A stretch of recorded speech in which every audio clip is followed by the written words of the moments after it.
majority सहित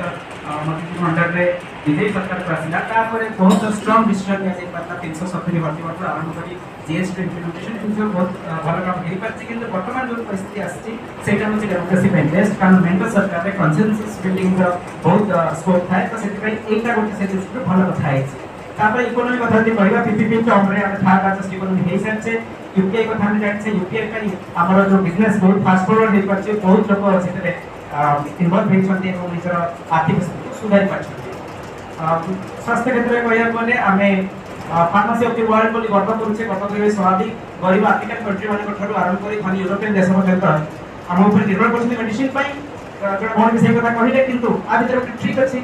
जदि गणेबा को चाहिबी जे एई जो मेडिसिन पई जो एपीआई दरकार आफ्टर फार्मास्यूटिकल इंग्रेडिएंट्स तार में जो सप्लाई होछि चाइना जब लास्ट ईयर गवर्नमेंट एटा राजस्थान रे एपीआई फैक्ट्री सेटअप करछि कि आसपास 3-4 वर्ष लागि जो तो सेक्टर त हमर आस्था विपद रे अछि आ गोटे कथा होछि हम जो से जने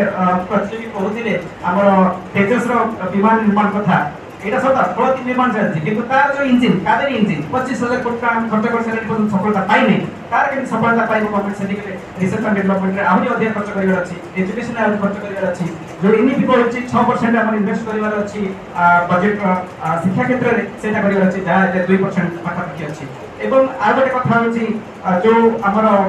खेल क्षेत्र में आम ओलंपिक रे कोडियन फिनिश एते बच्चे परिपत्र गवर्नमेंट स्कीम पे आंतला कोडियन फिनिश पे टॉप स्कीम सेटा एते सफल होई पानी आमे जामाइका जिम्बाब्वे सब देश मान तळे होचे सेटा टे खराब लागि गवर्नमेंट सेति करे आउरी के पदक्षेप नै पाले भलो होता एवं आउरी अनेक किछि एरिया अछि जो के आमे भलो पदि करछे हमर हाईवे हो हमर सागरमाला प्रोजेक्ट हो एवं डिफेंस क्षेत्र रे भी आमे किछि आत्मनिर्भर हेलेनी तो